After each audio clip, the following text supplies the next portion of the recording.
देखो बेटे, हमने लास्ट क्लास में बच्चे हमने जो है सोलोनाइड के बारे में पढ़ लिया था। अब इसमें जो हम इलेक्ट्रोमैग्नेट के बारे में करते हैं। इलेक्ट्रोमैग्नेट के बारे में आपकी क्या क्या नॉलेज है बेटे? हाँ जी बच्चे, देखिए बेटे, इलेक्ट्रोमैग्नेट क्या होती है बताओ मुझे। टेम्परेरी मैग्नेट होता है। टेम्परेरी मैग्नेट होती है, इसके अलावा और क्या होती है बेटे? उनमें करंट फ्लो करता है which gives them the magnetic properties. हाँ, मतलब क्या है कि जब करंट फ्लो करेगी तब उसके अंदर मैग्नेट होगी, और जब करंट फ्लो नहीं करेगी तो उसमें मैग्नेट नहीं होगी। मतलब क्या है बेटे, ये सोलेनाइड में हम क्या करें, सॉफ्ट आयरन कोर लगा दें। सोलेनाइड था बेटे, हम जो है ये सॉफ्ट आयरन कोर लें और इसके ऊपर हम जो है इसको रैप करें। समझ में आया नहीं? Yes sir. और तो हमारी क्या बन जाती है, ये इलेक्ट्रोमैग्नेट हमारी ये बन जाती है। क्लियर हुआ? Yes sir.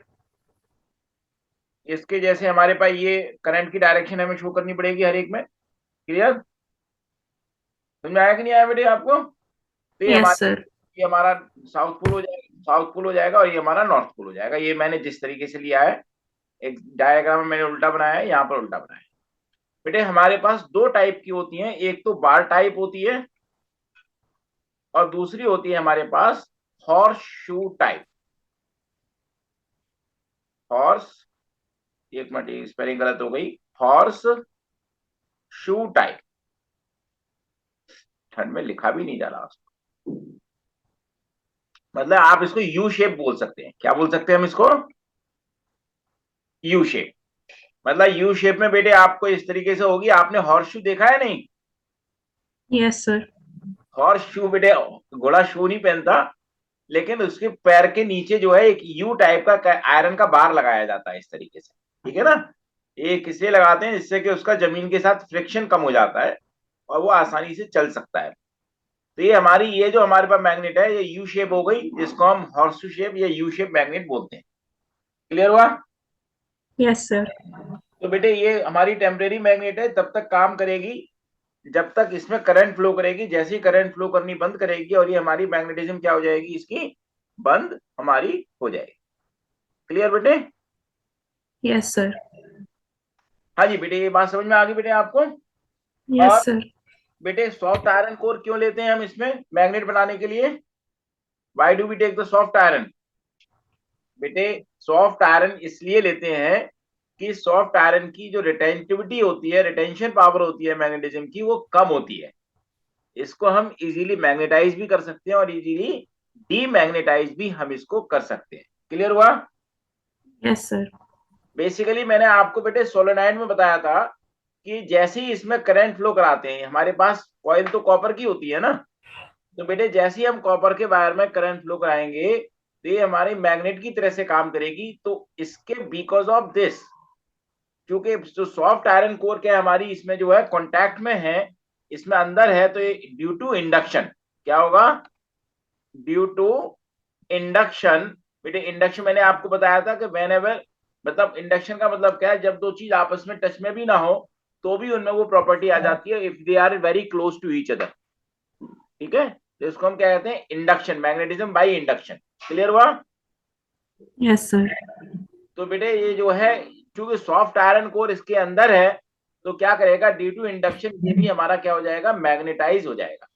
और जैसे ही हम करंट स्विच ऑफ करेंगे तो इस, हमारी कॉइल में से जो मैग्नेटिज्म खत्म हो गई, तो उसके साथ ही फिर क्या होगी, हमारी सॉफ्ट आयरन कोर से भी मैग्नेटिज्म खत्म हो जाएगी। इसलिए हम क्या लेते हैं, सॉफ्ट आयरन कोर लेते हैं। बात समझ में आया बेटे आपको नहीं? Yes sir. बेटे स्टील ले लें instead of soft iron, if we take steel, यदि हम स्टील ले लें तो क्या होगा बेटे? हमने देखिए सॉफ्ट आयरन और स्टील में, do you know the difference? Yes sir. क्या होता है बताओ बेटे, सॉफ्ट आयरन और स्टील में डिफरेंस क्या होता है बताइए। हाँ जी बच्चे, बेटे पर soft soft iron, iron mag. हाँ बेटे देखिए सॉफ्ट आयरन, यदि हम उसके मटेरियल वाइज देखें, सॉफ्ट आयरन होता है बेटे प्योर फॉर्म ऑफ आयरन। जो प्योर आयरन होता है ना हमारा, उसको हम कहते हैं सॉफ्ट आयरन। उसमें कुछ भी मिक्स नहीं होता। स्टील जो होती है बेटे, उसके अंदर कार्बन मिक्स होता है। जो आयरन जो होता है उसके अंदर करीब 1% तक हम कार्बन मिक्स कर देते हैं, तो उससे क्या होती है, उसकी हार्डनेस बढ़ जाती है उसकी, और वो क्या बन जाती है, स्टील। और स्टील की जो रिटेंशन पावर होती है क्या होती है, बहुत ज्यादा होती है। बात समझ में आया? क्योंकि ये मान लो हम इसको करंट स्विच ऑफ भी कर दें, then steel will not lose its magnetism. सबसे पहले तो उसको मैग्नेटिज्म आने में ही टाइम लगेगा। जैसे सॉफ्ट आयरन तेजी से मैग्नेटाइज हो जाती है, लेकिन स्टील उतनी तेजी से मैग्नेटाइज नहीं होती। First of all it will take time to get magnetize, and once it is magnetize तो उसको डीमैग्नेटाइज होने में भी टाइम लगेगा। क्लियर हुआ? Yes, sir. इसलिए हम स्टील को परमानेंट मैग्नेट्स बनाने के लिए यूज नहीं करते। आपके पास एक क्वेश्चन आता है एग्जाम में, why do we take soft iron not the steel for to make the electromagnet? समझ में आ गया क्या डिफरेंस लिखना है आपको ये? Yes, sir. Very good. अब इसके बाद बेटे हमारे पास, मैंने आपको शेप और साइज बताई दी है। नॉर्मली बेटे हम जिस शेप की चाहे अपने अकॉर्डिंग टू नीड बना सकते हैं। जो हमारी नीड है उसके अकॉर्डिंगली हम एक सॉफ्ट मैग्नेट की, हम जो है इसकी इलेक्ट्रोमैग्नेट की डिजाइनिंग कर सकते हैं। लेकिन जनरली हमारी ये दो शेप मिलती है और एक यू शेप मिलती है। क्लियर? Yes, sir. हाँ जी। अब देखिए बेटे पोलैरिटी, इसकी पोलैरिटी, जैसे पोलैरिटी का मतलब क्या, north pole south pole.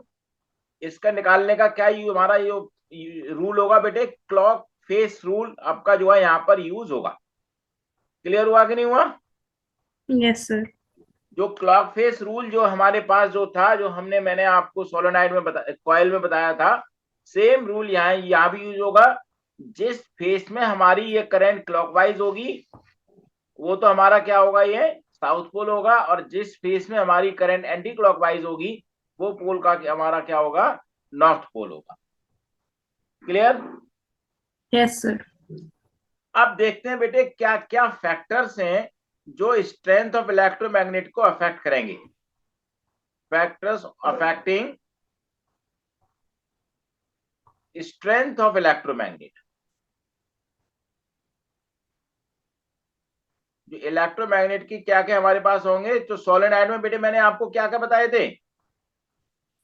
Strength of current, very number good, of turns, and nature of core material. Very good. तो सेम यहां भी करेंगे। एक तो हमारे पास क्या है, strength of current. Strength of current क्या मतलब क्या होगा, हमारा जो इसमें जो मैग्नेटिज्म होगी डायरेक्टली प्रोपोर्शनल टू क्या होती है, हमारी करंट के। करंट बढ़ाएंगे तो हमारी क्या होगी, मैग्नेटिज्म बढ़ जाएगी, मतलब इलेक्ट्रोमैग्नेट की स्ट्रेंथ बढ़ जाएगी। ठीक है? और करंट कम करेंगे तो उसकी स्ट्रेंथ क्या हो जाएगी, हमारी कम हो जाएगी, लेस स्ट्रांग हो जाएगी। दूसरा क्या होता है बेटे, number of turns in coil. ठीक है? ये भी हमारा बी डायरेक्टली प्रोपोर्शनल टू क्या है, हमारे पास एन है। क्लियर? और तीसरा हमारे पास नेचर ऑफ कोर मटेरियल, ये मैंने आपको बता दिया। यहां पर एक चौथा फैक्टर और काम करता है बेटे हमारे पास, कि air gap between the poles. जैसे आप देखें बेटे, ये हमारे पास ये जो ऊपर है जो मैग्नेट, ये आप देखें जो बार टाइप जो मैग्नेट होती है बेटे, बार टाइप मैग्नेट में जो एयर गैप क्या होता है, बहुत ज्यादा होता है। क्लियर हुआ? Yes, sir. बेटे बार टाइप एयर गैप बहुत ज्यादा है, और जो यू शेप होती है उसमें एयर गैप क्या होता है, कम होता है।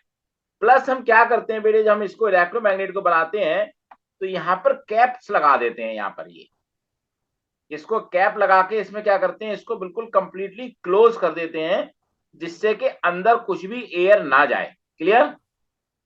क्योंकि Yes, sir. एयर भी क्या करेगी, हमारी मैग्नेटिज्म को लूज करेगी। जो मैग्नेटिज्म होती है उससे एयर में क्या होती है, थोड़ी लूज होगी। तो इसलिए क्या करते हैं, इसको हम कैप लगा देते हैं। तो एयर गैप ज्यादा होगा, हमारी जो क्या होगी, इलेक्ट्रोमैग्नेटिक की स्ट्रेंथ क्या हो जाएगी, कम हो जाएगी। एयर गैप कम होगा तो हमारी इलेक्ट्रोमैग्नेट की स्ट्रेंथ क्या होगी, बढ़ जाएगी। इसीलिए क्या होता है बेटे, जो बार टाइप मैग्नेट है उसकी स्ट्रेंथ कम होती है, और जो यू शेप मैग्नेट है या हॉर्सशू शेप मैग्नेट है उसकी स्ट्रेंथ क्या होती है, ज्यादा होती है। इसलिए आप देखोगे बेटे, जो जनरली जो हमारे इलेक्ट्रिकल इक्विपमेंट्स होते हैं जहां पर हमको इलेक्ट्रोमैग्नेट यूज करनी होती है वहां पर हम यू शेप मैग्नेट लेते हैं instead of taking the bar type magnet. समझ में आ गया? Yes, sir. तो एग्जाम में कभी कभी आपसे ये क्वेश्चन इस तरीके से पूछा जा सकता है। अब बेटे यूजेस क्या है, कहाँ का यूज करते हैं हम इलेक्ट्रोमैग्नेट्स को? बेटे कहाँ का यूज करेंगे? कुछ बता सकते हैं यूजेस?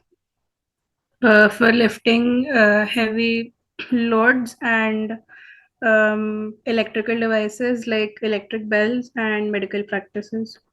मैं देखिए बेटे, आपने ठीक बोला। जैसे जो हैवी हमारा जो लोड होता है उसको, हैवी लोड को जो है ट्रांसपोर्ट करने के लिए क्या कहें, हम उसको यूज करते हैं। कौन सा हैवी लोड? ये ध्यान रखना है कि वो मैग्नेटाइज हो जाता हो। समझ में आया नहीं? Yes, sir. जो नॉर्मली क्या होता है बेटे, बड़ी बड़ी क्रेन होती हैं उनमें, जैसे आप देखो जो कंटेनर आपने देखे हैं, जो बड़े बड़े कंटेनर होते हैं जिसमें सामान जाता है, ट्रक के पीछे बड़े बड़े कंटेनर देखे होंगे आपने जाते वक्त, है ना? Yes, sir. तो जो बाहर एक्सपोर्ट का सामान जो होता है, जो जाता है, या बाहर से जो सामान आता है, तो बड़े बड़े कंटेनर्स होते हैं। मतलब एक एक कंटेनर इतना बड़ा होता है कि आप उसमें घर बना लो, इतना बड़ा कंटेनर तक होता है वो। तो उन कंटेनर्स को क्या है बेटे, शिप में जब लोडिंग अनलोडिंग होती है उनकी, तो उनको बेटे वायर वाली जो क्रेन होती है उनसे उठाने में दिक्कत आती है, क्योंकि उनको वायर फंसाएगा कौन, ये सब कौन करेगा। दूसरी चीज, वो डिसबैलेंस भी हो सकते हैं। तो क्या करती है, क्रेन होती है, एक रेक्टेंगुलर शेप की क्रेन है, उसमें जो है मैग्नेटिक लगी हुई है। इलेक्ट्रोमैग्नेट जैसे इसने ऑन किया, उसके जाके ऊपर रखा तो वो चिपक गया, फिर उसको उठा लिया। अब जहां रखना था रख दिया, फिर स्विच ऑफ कर दिया, मैग्नेटिज्म खत्म, क्रेन ऊपर आ गई। बात समझ में आया? Yes, sir. या आयरन वगैरह जो है हमको अलग करना हो तो वहां पर हम इलेक्ट्रोमैग्नेट का यूज कर सकते हैं। जैसे स्क्रैप यार्ड होते हैं, जैसे आप ये देखो, जो जो लोग लकड़ी का काम करते हैं, वुड का काम करते हैं, तो उसमें हमारी आयरन नेल्स वगैरह यूज होती है नहीं होती हैं? Yes, sir. तो इसमें मान लो हम परमानेंट मैग्नेट यूज करें तो क्या होगा, उसको एक एक करके छुड़ाना मुश्किल होगा।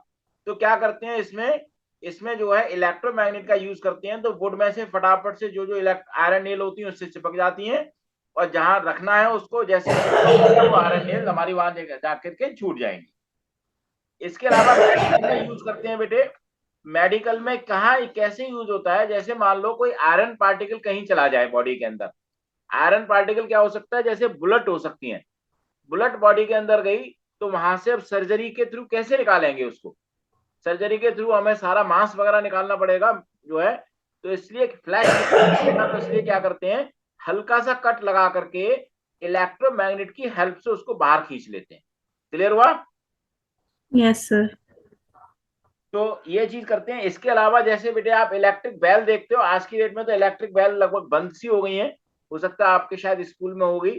ठीक है, आपने देखी है इलेक्ट्रिक बेल, क्लास 8th में पढ़ी होगी, Yes, sir. है ना? तो वहां यूज होती है। इसके अलावा जो हमारे फैन होते हैं, जनरेटर होते हैं, मोटर होती हैं, टेलीग्राफ, टेलीग्राफ पता है क्या होता है बेटे? हाँ जी बच्चे, do you know what is the telegraph? Yes, sir. क्या होता है जरा मुझे बताओ क्या, क्योंकि आजकल टेलीग्राफ बंद हो चुके हैं। वायर से मैसेजेस जाते थे. हाँ, पहले वायर के मैसेज जाते थे, यहाँ से मैसेज ट्रांसफर करते थे, उधर जाकर के वो प्रिंट होता था, तो उसको हम टेलीग्राफ बोलते हैं। अब तो ये बंद हो चुके हैं, बिल्कुल आउटडेटेड हो चुके हैं। ठीक है ना? तो ये बेटे जो है, अब ये बताओ बेटे विच इज, ये चीज समझ में आ गई बेटे आपको? Yes, sir. वेरी। बेटे अब ये दिख रही है सामने स्क्रीन, Yes, sir. पढ़ो। An electromagnet is a magnet consisting of a long coil of insulated copper wire wrapped around a soft iron core that is magnetized only when electric current is passed through the coil. It can also be prepared by placing a soft iron core in a solenoid. It is a temporary magnet. It shows magnetic properties only as long as electric current flows through the solenoid. If we switch off the current in the solenoid, it no more behaves as a magnet. All the magnetism of the soft iron core disappears as soon as the current is switched off. Soft iron core is used for making the core of an electromagnet because it can be magnetized and demagnetized easily. That is, when the current is switched on, it gets magnetized easily, and when the current is switched off, it loses all its magnetism completely. तो ये देखिए बेटे, electromagnet की मैंने आपको दो shape बताई थी। पहली हमारी बार टाइप है, दूसरी हमारी हॉर्सशू टाइप है। क्लियर, समझ में आ गया दोनों में डिफरेंस बेटे आपको ये? Yes, sir. अब पढ़ो बेटे आगे। Steel has got high retentivity. When it is magnetized, it requires to be placed in a very strong magnetic field. When the current is switched off due to its high retentivity, it does not lose its magnetism, hence becomes a permanent magnet. So, steel is not used for making electromagnets. Electromagnet can be made in different shapes and sizes depending on the purpose for which they are to be used. Polarity of an electromagnet can be determined by using clock phase rule. If we view electromagnet from the left end, current is flowing anti-clockwise, so it is in north pole. If we view from the right end, current is flowing clockwise, so it is a south pole. Factors affecting the strength of an electromagnet. It depends on number of turns in the coil. Larger the number of turns, greater the strength of the electromagnet. Strength of the current in the coil. Larger the current, stronger the electromagnet. Nature of the core material. Air gap between the poles. Smaller the air gap between the poles, stronger the field produced by an electromagnet. The air gap between the poles of a straight bar type electromagnet is quite large, so it is not very strong. The air gap between the poles of a U-shaped horseshoe type electromagnet is small, so it is very strong. So, for the same current and same material used to make a horseshoe type and a bar type, a horseshoe type magnet shows higher magnetic field. Very good. Uses of electromagnets for lifting and transporting heavy loads of large masses of iron in steelworks and scrapyards, in medical practices of removing pieces of iron from wounds, in electrical devices such as an electric bell, electric fan, telegraph, electric trains, electric motors, generators, etc. An electromagnet is better than permanent magnet because it can produce very strong magnetic field and its strength can be controlled by varying the number of turns in its coil or by changing the current flow. Very good. मतलब क्या है बेटे, permanent magnet में हम ये चीजें change नहीं कर पाएंगे, एक बार जो बन गई वो बन गई, अदरवाइज हमें उसको चेंज करना क्या है, बहुत मुश्किल है। अब हमें देखना बेटे बार मैग्नेट। बार मैग्नेट का मतलब यहां पर ध्यान रखना परमानेंट मैग्नेट है, और दूसरी इलेक्ट्रोमैग्नेट में हमारे पास डिफरेंस क्या है। तो पहला डिफरेंस तो ये अपने आप दिख ही रहा है कि इलेक्ट्रोमैग्नेट टेम्परेरी होती है और बार मैग्नेट परमानेंट होती है। क्लियर? Yes, sir. दूसरा क्या है, हम इसको इजीली डीमैग्नेटाइज कर सकते हैं जब स्विच ऑफ हो जाए, लेकिन परमानेंट मैग्नेट को, जो हमारे पास जो बार टाइप जो परमानेंट मैग्नेट होती है, किसी भी टाइप की जो परमानेंट मैग्नेट होती है, उसको इजीली डीमैग्नेटाइज नहीं कर सकते। ठीक है? इलेक्ट्रोमैग्नेट की स्ट्रेंथ, मतलब सेम इलेक्ट्रोमैग्नेट की स्ट्रेंथ को हम करंट को कम ज्यादा करके या उसमें कॉइल वगैरह बढ़ा करके, कॉइल में नंबर्स वगैरह बढ़ा करके या कम करके, हम उसकी स्ट्रेंथ को चेंज कर सकते हैं। बहुत ज्यादा चेंजेस नहीं करने पड़ेंगे, लेकिन बार मैग्नेट में क्या है, हमको उसकी स्ट्रेंथ एक बार जो हो गई वो हो गई, वो चेंज नहीं हो सकती। हमें कोई दूसरी स्ट्रेंथ चाहिए तो when we have to take the next another bar magnet. Clear? अब बेटे यहाँ पर हम जो है इलेक्ट्रोमैग्नेट में बहुत ज्यादा स्ट्रॉन्ग फील्ड, मैग्नेटिक फील्ड होता है, क्योंकि करंट फ्लो हो रही है, करंट को हम कम ज्यादा कर सकते हैं। लेकिन बेटे बार मैग्नेट क्या होती है, कंपैरेटिवली वीक होती है। इसके अलावा विदाउट चेंजिंग द पोल्स, मतलब उसको फ्लिप किए बिना, विदाउट फ्लिपिंग इट, बेटे हम इलेक्ट्रोमैग्नेट में क्या कर सकते हैं, पोल्स चेंज कर सकते हैं। कैसे? हम बैटरी के टर्मिनल चेंज कर दें, जो पहले पॉजिटिव टर्मिनल था उसको हम चेंज कर दें। मतलब देखो, ध्यान से देखो बेटे, जैसे मान लीजिए हमारे पास ऐसे है, बजाय इसकी हम इसको ऐसे कर दें, तो क्या होगा, ये हमारी बेटे मैग्नेटिज्म की डायरेक्शन चेंज हो जाएगी, नहीं हो जाएगी? हाँ जी बच्चे। Yes, sir. तो मतलब क्या है बेटे, हम इलेक्ट्रोमैग्नेट की पोलैरिटीज को चेंज कर सकते हैं विदाउट फ्लिपिंग इट, बट इसकी पोलैरिटी क्या है, फिक्स्ड है। हमें मान लीजिए चेंज करना है तो उसको फ्लिप करना ही पड़ेगा। क्लियर हुआ? Yes, sir. पढ़िए। Difference between a bar magnet or permanent magnet and an electromagnet. Electromagnet is a temporary magnet, bar magnets are permanent. Electromagnets can be easily demagnetized when the current is switched off. Bar magnets cannot be easily demagnetized. Electromagnet strength can be varied or changed by varying current through it or by changing the number of turns in its coil or both. Bar magnet strength cannot be changed. Generally, electromagnets are very strong magnets. Bar magnets are comparatively weaker. Electromagnet's polarity can be reversed by reversing the direction of current in its coil. Bar magnet's polarity is fixed and cannot be reversed. चीज आपको समझ में आ गई बेटे? Yes, sir. अब ये देखिए बेटे, आप ये बताइए, क्या हम ह्यूमंस में भी मैग्नेटिज्म होती है? बेटे ह्यूमंस में भी मैग्नेटिज्म होती है, ध्यान रखिएगा। ह्यूमंस क्या, लगभग बहुत सारे एनिमल्स होते हैं या प्लांट्स होते हैं जिनके अंदर मैग्नेटिज्म होती है। क्लियर, नॉट ओनली ह्यूमंस, इसके अलावा बहुत सारे प्लांट्स भी ऐसे हैं जिनके अंदर मैग्नेटिज्म हमारा प्रोड्यूस होता है।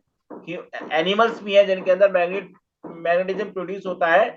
ये क्यों होता है बेटे, कि हमारी बॉडी में जो नर्व में जो हमारा जो इम्पल्स होता है वो किसके थ्रू होता है, आयन के थ्रू होता है, नहीं होता है। Yes, sir. मतलब आप देखो, आपने लाइफ प्रोसेस में पढ़ा है कि ये हमारी नर्व सेल है, ये हमारे डेंड्राइट, ये हमारा एक्सॉन है, तो यहाँ पर दूसरा डेंड्राइट आएगा, तो इसमें हमारा इलेक्ट्रिकल सिग्नल जाता है और यहाँ पर हमारे आयंस जाते हैं। क्लियर। Yes, sir. तो बेटे because of the weak magnetism, weak currents in our body, और जब भी करंट फ्लो करती है या आयंस फ्लो करते हैं तो उससे क्या होगा, हमारा एक करंट फ्लो होगी और उससे मैग्नेटिज्म प्रोड्यूस होगी।